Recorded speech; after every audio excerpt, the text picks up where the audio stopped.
प्रारंभ करें। मंगलाचरण करते हैं, हाथ जोड़ लीजिए। नमो अर्हन्ताणं नमो सिद्धाणं नमो वायुरीयाणं नमो वज्रायाणं नमो लोहे सर्वसाहुणं मंगलं भगवान् वीरो मंगलं गौतमोगणी मंगलं कुन्दकुन्दारो जय धर्मोऽस्तु मंगलं सर्वमङ्गलमाङ्गल्यं सर्वकल्याणकारकं प्रधानं सर्वधर्माणां जयं जयपुरुषाय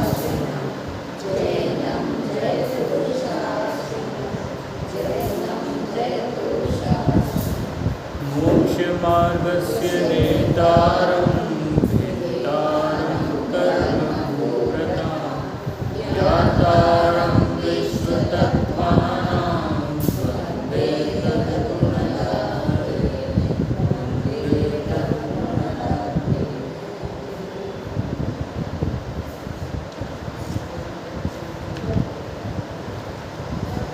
देखो, आवाज़ आ रही है सबको? कल हमने एक नया विषय शुरू किया था आप सबके सामने। क्या विषय था? कि बहुत सरल है कि कठिन है। क्या विषय था? मैं आपके मुँह से सुनना चाहता हूँ। क्या विषय था?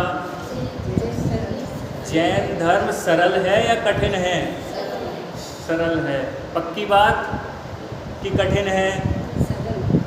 सबकी गर्दन हिल रही है, इसका मतलब सरल है। यहाँ तो आप बोल रहे हो सरल है, लेकिन जब आप किसी को समझाते हो जैन धर्म, तो क्या कहते हो कि भैया मैं तो समझा ही नहीं सकती। बहुत जैन धर्म को समझना और समझाना तो बच्चों का खेल नहीं है। फिर आप ऐसा क्यों कहते हो? इसका मतलब जैन धर्म कहीं ना कहीं आपको कठिन तो लगता है। क्यों? बात सही। देखो, हमें तो अपने अंदर का चोर पकड़ना है, अपने मन का चोर पकड़ना है। हमारे मन में कहाँ चोर बैठा हुआ है? बात समझ में आई क्या? कल हमने थोड़ा समझने की कोशिश की थी कि जैन धर्म सरल है तो कैसे सरल है। कल सम्यक दर्शन की थोड़ी चर्चा की थी कि सम्यक दर्शन एक ऐसी निधि है। मैं चीज़ तो नहीं बोलूँगा इसको कि चीज़ है कि कोई 2-2 रुपये में मिलने वाली मार्केट में चीज़ नहीं है। ये एक निधि है जो मार्केट में नहीं मिलती। जो कहाँ मिलती है? जो अपने अंदर मिलती है। अमूल्य निधि है, इसकी कोई तुलना नहीं है, कोई सानी नहीं है इसकी।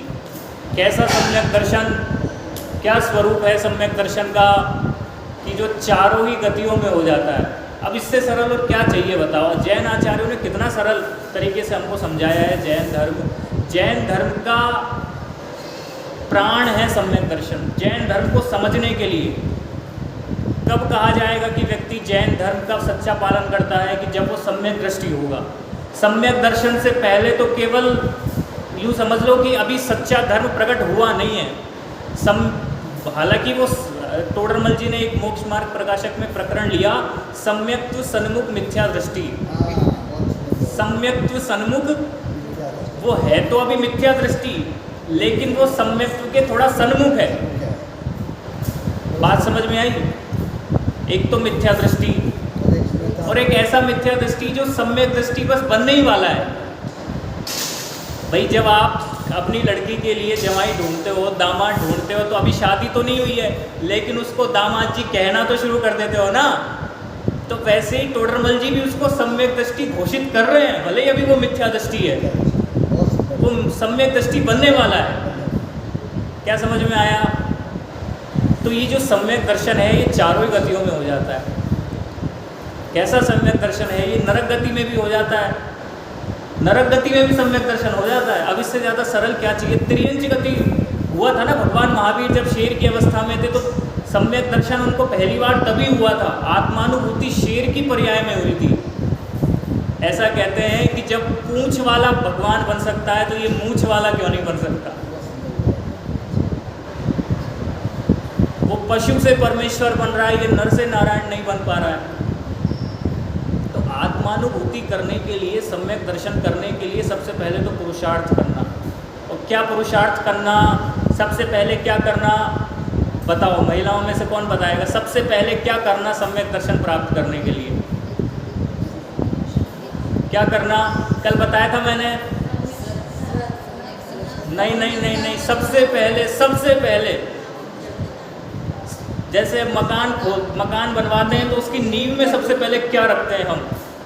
तो सबसे पहले सम्यक दर्शन करना है तो क्या दिमाग में क्या लेकर के आना है अपन को, क्या बिठाना है दिमाग में कि सुनो, सबसे पहले तो सम्यक दर्शन को कठिन मानना छोड़ो। बताया था कि नहीं बताया था? हैं? नहीं, वो नहीं। मैंने कल आपको ये बताया था ना कि सम्यक दर्शन कठिन है, ऐसा सोचना ही छोड़ देना है हमको। ऐसा सोचना ही बिल्कुल, इस बात को दिमाग में ही नहीं लाना कि हमको सम्यक दर्शन नहीं हो सकता, कि सम्यक दर्शन तो केवल मुनिराजों की चीज़ है, ये तो मुनिराजों को ही हो सकती है, श्रावकों को तो हो ही नहीं सकती है। ऐसा सोचना ही नहीं पहली बात। अगर ऐसा सोचेंगे तो हम जैन धर्म को सरल तरीके से समझ नहीं पाएंगे और समझा भी नहीं पाएंगे। हमको केवल समझना ही नहीं है, बल्कि हमको स्वयं समझ करके किसी के कल्याण में निमित्त भी बनना है। किसी को समझा, भाई हमारे निमित्त से अगर किसी का भला हो रहा है तो क्या दिक्कत है? जैसे घर में बहू भी होती है, सास भी होती है, और जो सासू होती है वो बहुत थोड़ी धर्मात्मा भी होती है, और उनका मन होता है कि जो धर्म हमने सीखा है वो हम उनको भी सिखाएं, अपने बेटे बहू को भी सिखाएं। होता है कि नहीं होता है? ऐसा क्यों हो रहा है उसके मन में? क्योंकि उन्होंने पहले स्वयं समझा है।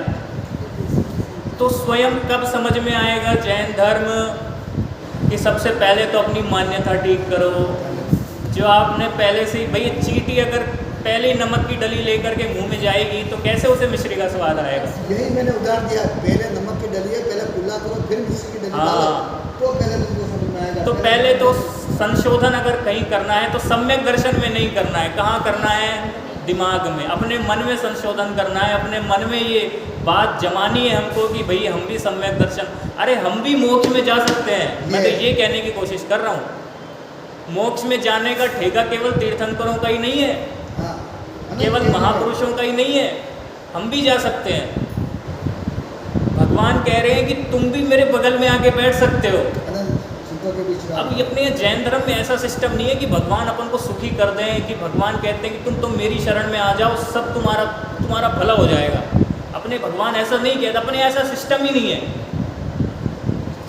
भगवान कह रहे हैं कि तुम मेरी शरण में मत आओ, तुम तो अपनी शरण में जाओ। चलो इतना सब, देखो विस्तार तो बहुत हो जाएगा, लेकिन मैं थोड़ा इसको पूरा करने की सोच रहा हूँ। तो कल हमने यहाँ तक समझा था कि सम्यक दर्शन चारों ही गतियों में, और कल हमने अंजन चोर का उदाहरण भी देखा था कि अंजन चोर को सम्यक दर्शन हो गया। सम्यक दर्शन तो छोड़ो, वो तो मोक्ष में ही चला गया उसी भव से।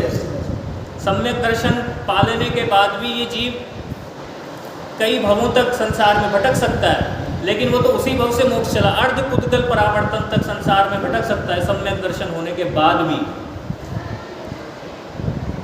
वो तो उसी भव से चला गया। ये उदाहरण इसलिए दिया ताकि हमको ये समझाना चाह रहे हैं कि निकृष्ट से निकृष्ट व्यक्ति भी सम्यक दर्शन कर सकता है, उसी भव से मोक्ष जा सकता है। तो हम क्यों, इससे ज़्यादा मोटिवेशन और कौन देगा मुझे बताओ?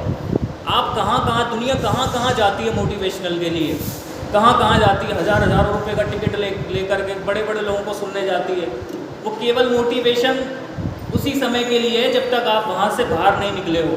जैसे ही वहाँ से बाहर निकले, जैसे गुब्बारा होता है ना, उसको तब तक ही ऊपर जाता है जब तक उसमें हवा है। तो जब तक आपके अंदर उस व्यक्ति की हवा है तब तक ही वो मोटिवेशन काम करेगा, उसके बाद तो फिर से वही डिप्रेशन। तो जैनाचार्य हमें हर समय मोटिवेट कर रहे हैं कि भाई तुम बात में निराश हो रहे हो, दुखी हो रहे हो, परेशान हो रहे हो, तुम ये भूल गए हो कि तुम भी भगवान, अरे तुम अनंत शक्तियों का पिंड हो। ये अनंत शक्तियाँ की इसको हलवा मत समझना कि अनंत शक्तियाँ नहीं, ये वाकई में आत्मा में अनंत शक्तियाँ होती हैं। किस दिन आपको आत्मा की 47 शक्तियाँ सुनाऊंगा मैं। 47 शक्तियाँ होती हैं आत्मा की, दृष्टि शक्ति, चिति शक्ति, इस तरह की शक्तियाँ। तो अंजन चोर के माध्यम से ये समझाना चाह रहे हैं जैन आचार्य इस उदाहरण से। अंजन चोर का असली नाम बताया आपको? अंजन चोर नहीं है उसका नाम, दलित का पता करके आना। आपके लिए होमवर्क है कि आप लोग YouTube पे देखना, कि गूगल करना, कि शास्त्रों में पढ़ना, कि किसी से भी पूछना, नहीं पता करके आना, ठीक है। अंजन तो उसको एक रिद्धि प्रकट हुई थी, वो उसका ओरिजिनल नाम नहीं था, कि वो जिसको लगा लेता था और पूरा इनविजिबल अदृश्य हो जाता था और उसके माध्यम से बड़ी आसानी से वो चोरी कर लेता था। तो इस तरह से तो जैन आचार्य अंजन चोर का उदाहरण देकर हमको ये समझा रहे हैं कि जब अंजन चोर को भेज, देखो लाइन, देखो क्या लाइन लिखी हुई है कि देखो शास्त्रों में कैसे कैसे प्रसंग घटित भी हुए हैं। एक अंजन नाम का चोर था, उसे भेद विज्ञान हो गया और आगे चलकर वह मुनि दीक्षा धारण करके कैलाश पर्वत से मोक्ष चला गया। अंजन चोर को आणम ताणम कछु न जानम सेठ वचनम प्रमाणम, इस वाक्य से भेद विज्ञान हुआ था। केवल उसको नहीं पता जीव जुदा, वो क्या जानता जीव, उसको समझाया ही नहीं। वो आप लोगों की तरह प्रवचन में नहीं आया था, कभी क्लास में नहीं, वो कभी मंदिर नहीं गया था। जितने अनुकूल संयोग आपको मिल रहे हैं उसको नहीं मिले थे। तो उसको किस बात से भेद विज्ञान हो गया कि उसको श्रद्धान के बल पर भेद विज्ञान हुआ है। कैसा श्रद्धान? कि सेठ पर श्रद्धान था। कहते हैं ना कि दुश्मन का दुश्मन दोस्त होता है, कहते हैं ना। तो उसको सेठ पर श्रद्धान था और सेठ को जिन धर्म पे श्रद्धान था। तो कुल मिलाकर के अंजन चोर को किस पे श्रद्धान हुआ? जिन धर्म पे श्रद्धान हुआ। उसको सेठ पे श्रद्धान इसलिए था क्योंकि मेरा सेठ जो है, जो भी करता है, वो जैसा भी है, जैसी भी उसकी पर्सनैलिटी है, जैसा भी उसका व्यक्तित्व है, वो एकदम सटीक है, वो सबसे बड़ा धर्मात्मा है अंजन चोर की नज़र में। इसलिए उसको सेठ पे श्रद्धान था। और जितना अंजन चोर को सेठ पे श्रद्धान था, उतना ही सेठ को जिन धर्म पे श्रद्धान था, जिन वचन पे श्रद्धान था, देवशास्त्र गुरु पे श्रद्धान था। तो हो गया वो भव से पार। और यहाँ तो श्रद्धा में ही खोट है, क्या करें, हमें तो हो ही नहीं सकता सम्यक दर्शन। तो सम्यक दर्शन हो सकता है। देखो ये रत्नकरंड श्रावकाचार में देखो वो लाइन पढ़ देता हूँ मैं आपको। तदश्चारण मुनि सन्निधौ तपो गृहीत्वा कैलासे केवलम उत्पाद्य मोक्षम गतः। कैलासे केवलम, केवलम मतलब केवल ज्ञान, कैलासे मतलब कैलाश पर्वत पर, मोक्षम गतः मोक्ष गया। कौन गया मोक्ष? निरंजन नहीं, अंजन चोर। निरंजन तो अब वो हो गया। और देखो दूसरा उदाहरण देखो, उसके बाद चारण रिद्धिधारी मुनिराज के पास। अच्छा आपको कुछ याद आ रहा है? ऐसा ही एक और उदाहरण, विद्युच्चर चोर भी था। देखो क्या बढ़िया उदाहरण, जम्बू स्वामी की घटना से याद आ रहा है। विद्युच्चर नाम का चोर था एक, और वो चोरी करने के इरादे से आया था। लेकिन देखो परिणाम बदलते हुए देर नहीं लगती जीव के। आपको क्या लगता है? अच्छा देखो घरों में दिक्कत क्या होती है, माता पिता को लगता है कि उनके बच्चे बहुत नालायक है। हम जब छोटे थे तो हमारे माता पिता को भी लगता है, सबको लगता है। लेकिन माता पिता ये भूल जाते हैं कि आदिनाथ तो बाद में मोक्ष जाते हैं, पहले उनके बेटे चले जाते हैं। बात समझ में आई? बच्चे माता पिता से भी आगे निकल जाते हैं। परिणाम बदलते हुए देर लगती है कि वो तो चोरी करने के लिए आया था और उनकी बातें सुनी। तीनों रूपश्री, मोगलश्री, धनश्री, जो 3 पत्नियां थी, क्या आपको नाम याद, अगर कहानी सुनी होगी तो नाम याद होंगे। वो तीनों बात कर रही थी और जम्बू स्वामी से, जम्बू कुमार से, राजा जम्बू से, और उनकी बातें सुन करके उसको भेद विज्ञान हो गया। देखो आया तो किस इरादे से था और गया किस इरादे से। कैसी आश्चर्य। कभी कभी तो मेरे को लगता है कि आचार्य ने कुछ कल्पना तो नहीं लिख दी, क्योंकि विश्वास नहीं होता ना। आज के माहौल में हम जी रहे हैं, यहाँ तो विश्वास ही नहीं होता। यहाँ तो ऐसा सिस्टम है कि आप न केवल 59 मिनट में 1 करोड़ का लोन ले सकते हो, बल्कि 59 करोड़ का लोन लेकर 1 मिनट में भाग भी सकते हो। अपन तो ऐसे समय में जी रहे हैं, ये आपको बाद में समझ में आएगा थोड़ा कि मैंने क्या बोल दिया आजकल। क्योंकि जब हम पुरानी घटनाओं को याद करते हैं तो हमें कभी कभी लगता है कि क्या ऐसा सच में हुआ होगा। नहीं लगता है कि जब ये कहानी मैंने पढ़ी थी, फर्स्ट ईयर में था, शास्त्री फर्स्ट ईयर में, जब मैंने ये कहानी पढ़ी और सोच करके बहुत आश्चर्य हुआ कि ऐसा भी हुआ होगा क्या। एक सेठ मुनिराज के प्रवचन सुनने जाता है और मुनिराज के प्रवचनों से इतना प्रभावित होता है कि उसी समय जिन दीक्षा लेने का भाव बना लेता है, जैनेश्वरी दीक्षा अंगीकार करने का। जबकि उस समय उस सेठ के नाम से बहुत एफडियाँ हैं अकाउंट में, काफ़ी सारा बैंक बैलेंस है उसका, लेकिन सब कुछ छोड़ छाड़ करके, छोड़ने के लिए कहीं साइन करने नहीं गया वो, त्याग कहाँ किया? दिमाग में त्याग कर दिया कि ये सब मेरे नहीं है और अब मैं क्या करूँगा? जैनेश्वरी दीक्षा धारण करूँगा। तो कहने का मतलब परिणाम बदलते हुए देर नहीं लगती है। अच्छा, एक उदाहरण तो इन्होंने बताया विद्युच्चर चोर का, और कोई उदाहरण आपको ख्याल में आ रहा है? जोर से बोलो थोड़ा। कौन से? मैंने नहीं सुना नाम। और कोई? पुण्याश्रम कथा कोश। हाँ बहुत है। और कोई उदाहरण बताओ। एक मुनिराज हैं, बताओ कौन सा उदाहरण है?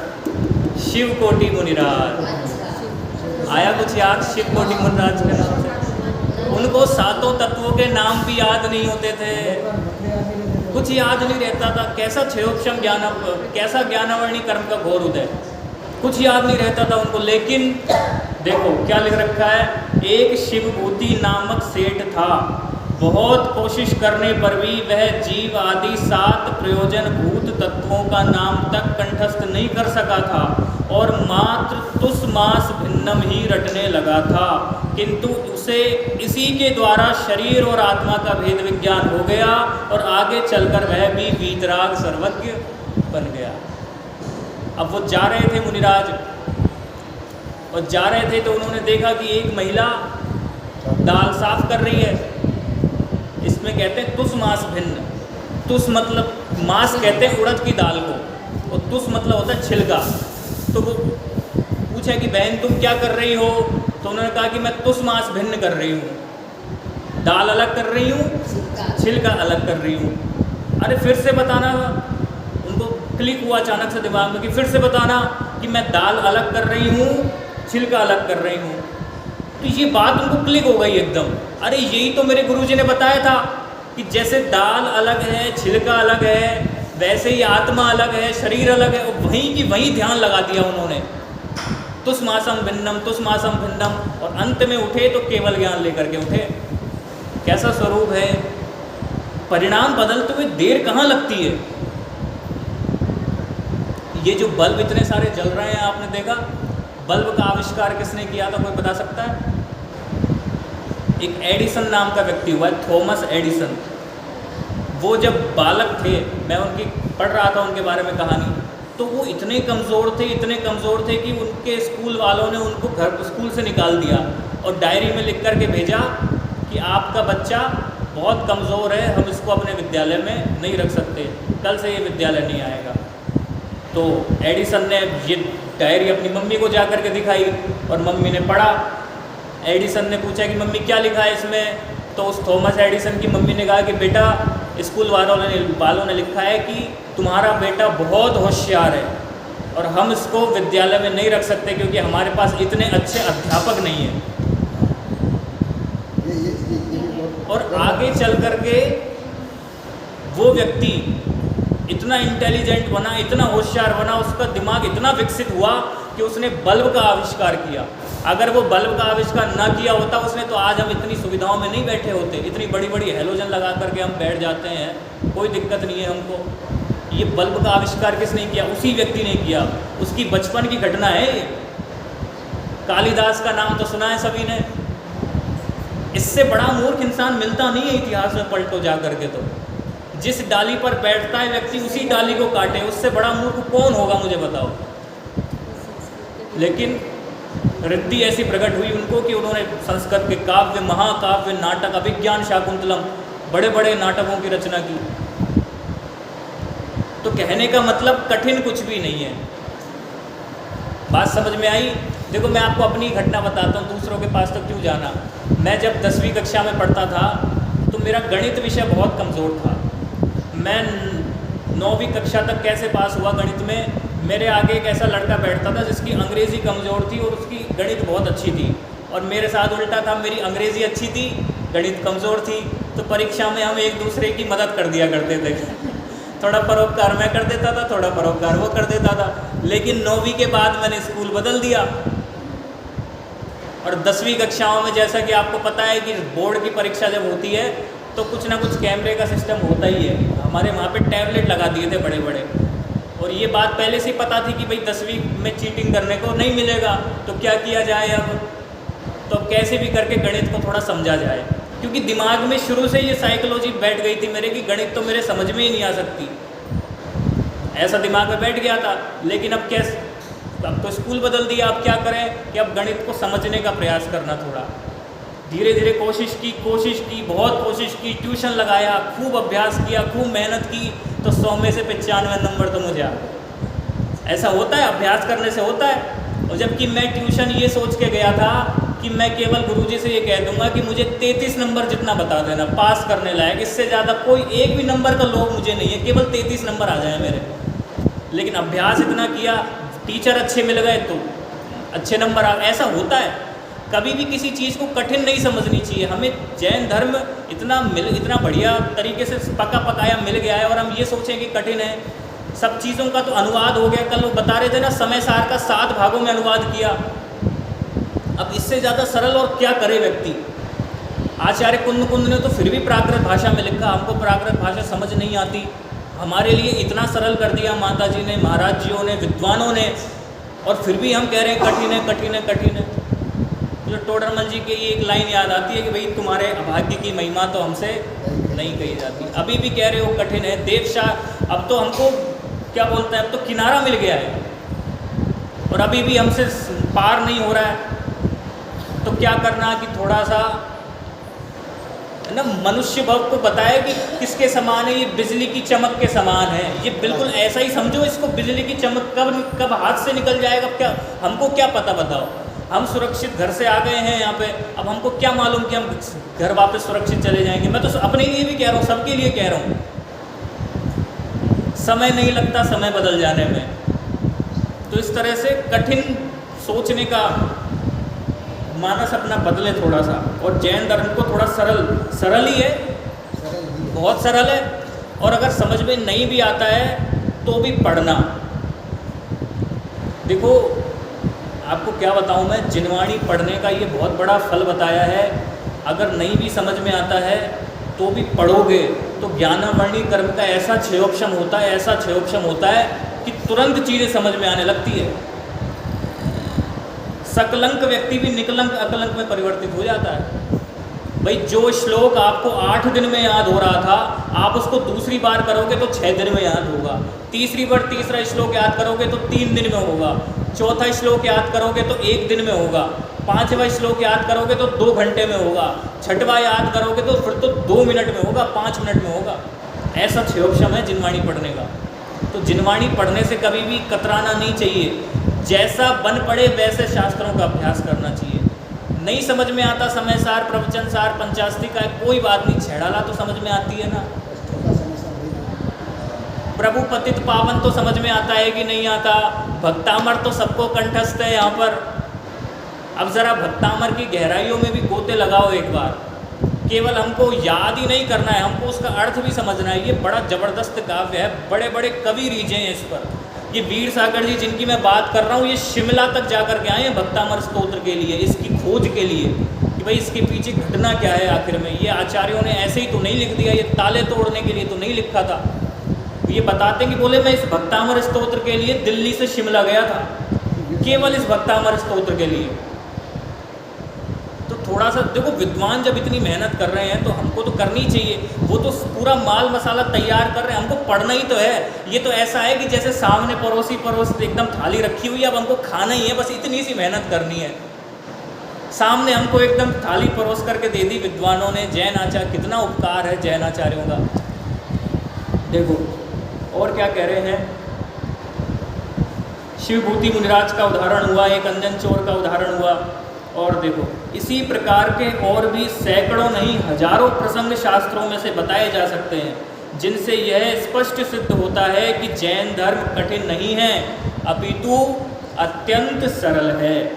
फिर भी यदि हमें यह कठिन लगता है तो समझना चाहिए कि कहीं ना कहीं कुछ ना कुछ गड़बड़ अवश्य है। कुछ तो गड़बड़ है। लेकिन गड़बड़ कहाँ है कि शास्त्रों में नहीं है, अपने दिमाग में, अपने ज्ञान में, यहाँ है भाई घोटाला तो असली यहाँ है।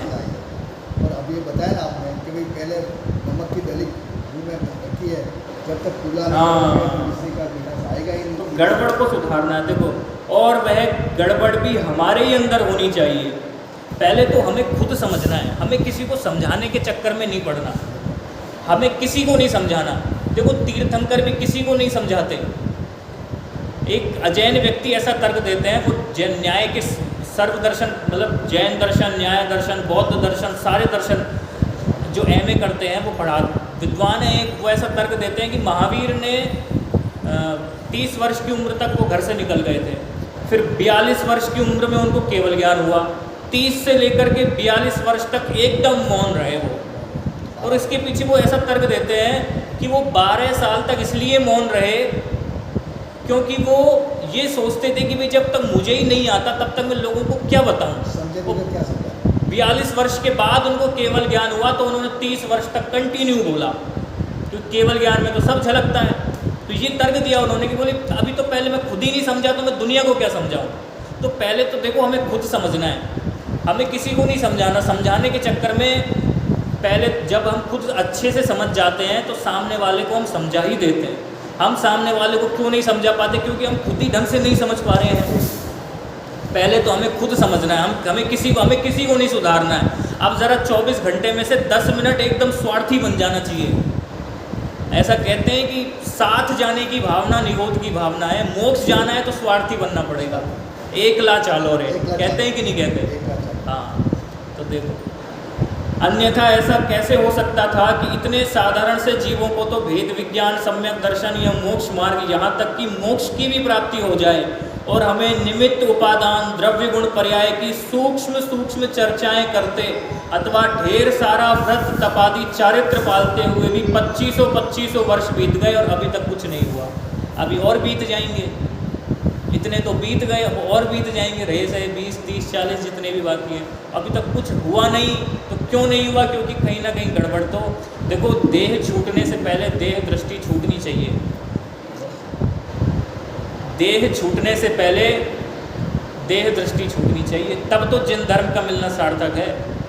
वरना ये जिन धर्म हमको मिला तो हम इसका वही बात है ना कि हम कोहिनूर व्यक्ति को मिल गया, चिंतामणि रत्न मिल गया, लेकिन उसने उसकी कीमत नहीं समझी। उसने चिंतामणि रत्न को कौवे भगाने में फेंक दिया, पत्थर के समान कौवे उड़ाने के लिए उसका इस्तेमाल किया। तो ऐसा नहीं हो जाएगा। देखो हम काफ़ी चर्चाएं सुनते हैं, निमित्त उपादान की गहरी गहरी चर्चाएं सुनते हैं, द्रव्य गुण पर्याय की बातें सुन लेंगे, क्रमबद्ध पर्याय सुन लेंगे, सारी बातें सुन लेंगे, लेकिन कुछ हो क्यों नहीं रहा है? हमारे आचरण में विशुद्धि क्यों नहीं बढ़ रही है? होता है ना साधर्मी वात्सल्य, वो वात्सल्य क्यों नहीं है हमारा? ये तो मैं ऊपर की बात बता रहा हूँ हमको, बात तो सम्यक दर्शन की है कि सम्यक दर्शन क्यों नहीं हो पा रहा है। सम्यक दर्शन नहीं भी हो पा रहा है तो हम सम्यक सन्मुख तो हो जाएं कम से कम। तो सम्यक सन्मुख होने का प्रयास करो। देखो जरूर कहीं ना कहीं कुछ ना कुछ बड़ी विकृति हमारे अंदर अवश्य है। किसी ने सच ही कहा है, देखो सुनो ध्यान से, किसी ने सच ही कहा लगता है कि बड़े बड़े पंडित उलझे रहते हैं और विशुद्ध भाव वाला साधारण सा जीव भी संसार से तिर जाता है। क्या गजब की लाइन है। बड़े बड़े पंडित कोटि जन्म तप तपे ज्ञान बिन कर्म झरे, करोड़ों वर्षों तक ये अज्ञानी जीव तपस्या करता है लेकिन कुछ नहीं हो पाता, और एक साधारण सा जीव उसको भेद विज्ञान हो जाता है। तो ये स्वरूप है संसार का। और देखो और आगे क्या कह रहे हैं, यद्यपि यह बात एकदम सत्य है कि मोक्ष एवं मोक्ष मार्ग की प्राप्ति भेद विज्ञान से ही होती है, उसके बिना कथमपि नहीं हो सकती। सम्यक दर्शन मतलब भेद विज्ञान, और भेद विज्ञान मतलब अंजन चोर ने किया क्या था? भेद विज्ञान ही तो किया था। भेद विज्ञान किसका नाम? भेद करना। किसमें भेद करना? शरीर और आत्मा में भेद करना, ये है भेद विज्ञान। जब सुबह उठते हैं हम तो थोड़ा सा भेद विज्ञान करना चाहिए। क्या भेद विज्ञान करना चाहिए? कि मैं शरीर, देखो तीन लाइन है ऐसी कि मैं जीव हूँ, मुझ में ज्ञान है और मैं ज्ञान से जानता हूँ। अब इसको दूसरी तरफ से घटाओ कि मैं शरीर नहीं हूँ, शरीर में ज्ञान नहीं है, शरीर ज्ञान से नहीं जानता। ये है भेद विज्ञान। सही भेद विज्ञान यही बात जो करती हूँ वही है, यही भेद विज्ञान है। वही करना। देखो, अनंत शास्त्रम बहुलश्च विद्या अल्पश्च कालो बहुविघ्नता च यत् सारभूतम तदुपासनीयम। बस इतनी सी बात है। अनंत शास्त्र हैं और अनंत विद्याएं हैं, कोई अंत नहीं है। जैन धर्म में 10 लाख ग्रंथ हैं आज की तारीख में, 10 लाख। दुनिया के किसी धर्म दर्शन के पास उतने ग्रंथ नहीं है। ये तो नष्ट हो गए, वो तो अलग बात है। कौन पढ़ेगा 10 लाखों को? कौन पढ़ता है? अनंत शास्त्र हैं और समय भी अल्प है। अल्पश्च कालो बहुविघ्नता च, और विघ्नता बड़ी बड़ी है।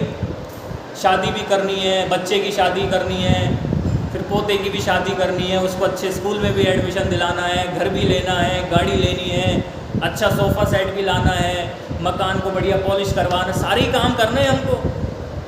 बहुविघ्नता च, बहुत विघ्न है हमारे जीवन में। ये साड़ियाँ बहुत पुरानी हो गई, अब नई लेकर के आनी है, बहुत विघ्न है। समय थोड़ा है, विघ्न बहुत हैं, बहुत जंजाल है ज़िंदगी में। तो क्या कह रहे हैं? कुछ मत करो, यद सारभूतम तद उपासनीयम। जो सारभूत है उसकी उपासना करो। कि क्या सारभूत है? 3 भुवन में सार, वीतराग विज्ञानता। बस यही सारभूत है 3 भुवन में। इस वीतराग विज्ञानता को पहचान। क्या है ये वीतराग विज्ञानता? किस चिड़िया का नाम है वीतराग विज्ञानता? भगवान कैसे भगवान बन गए? किसके आश्रय से भगवान बन गए? कि वो अपने वीतराग विज्ञान स्वभाव की वजह से भगवान बन गए। तोडरमल जी ने देखो भगवान को नमस्कार नहीं किया मंगलाचरण में, उन्होंने तो उस तत्व को नमस्कार किया है कि जिसके माध्यम से अरहंत बन गए। मंगल में मंगल करण वीतराग विज्ञान, नमो ताहि जाते भय अरहंत आदि महान। कि अरहंत भी जिसके आश्रय से अरहंत अवस्था की प्राप्ति करते हैं, उस मंगल में, उस मंगल करने वाली वीतराग विज्ञानता को मैं नमस्कार करता हूँ। ये वीतराग विज्ञान है। उस वीतराग विज्ञानता को नमस्कार किया और यही सारभूत है। इसी की उपासना करनी है हमको और कहीं नहीं जाना। किसी के चक्कर में नहीं पड़ना, किसी बाबा के चक्कर में नहीं जाना। अब तो बहुत कुछ हो गया, बहुत कुछ, जो जितने दुर्लभ से दुर्लभ संयोग थे सब मिल गए अपन को, सब मिल गए। लोगों को तो आयु नहीं मिलती, और आयु मिल भी जाती है तो आरोग्य नहीं मिलता ढंग से, रोगी बने रहते हैं। अपन को तो कुछ नहीं है ना कि जब कि हम बुढ़ापे का इंतज़ार कर रहे हैं कि हम तो बुढ़ापे में ही करेंगे धर्म ध्यान। बुढ़ापे का इंतज़ार कर रहे हो, क्या कर लोगे बुढ़ापे में बताओ? आधे मरे हुए के समान शरीर हो जाता है बुढ़ापे में, अर्धमृतक सम बूढ़ापन। क्या कर लोगे बुढ़ापे में बताओ? जब आँखों से दिखता नहीं है ढंग से, कानों से सुनाई नहीं देता, चला नहीं जाता, बैठा नहीं जाता, खाया नहीं जाता, पिया कुछ तो किया नहीं जाता बुढ़ापे में। तभी तो दौलत राम जी ने लिखा आधे मरे हुए की, जैसे यूँ समझ लो आधा मरा हुआ व्यक्ति है, आधा जी रहा है आधा मर रहा है। ऐसी अवस्था में धर्म करना है आपको। बुढ़ापे में धर्म करोगे, बुढ़ापे में तो धर्म होने वाला नहीं है। तो फिर अनंत शास्त्रम बहुलश्च विद्या अल्पश्च कालो बहुविघ्नता च। अनंत शास्त्र हैं, बहुत विद्याएं हैं, अल्प समय है, बहुत विघ्न हैं। आप सबके विघ्न आप सबसे बेहतर और कोई नहीं जानता। आपके विघ्न आपसे ज़्यादा कोई नहीं जानता। आपकी महिला मंडल की कोई भी सदस्य आपसे ज़्यादा नहीं जानती आपके विघ्नों के बारे में। बताओ, गलत कह रहा हूँ?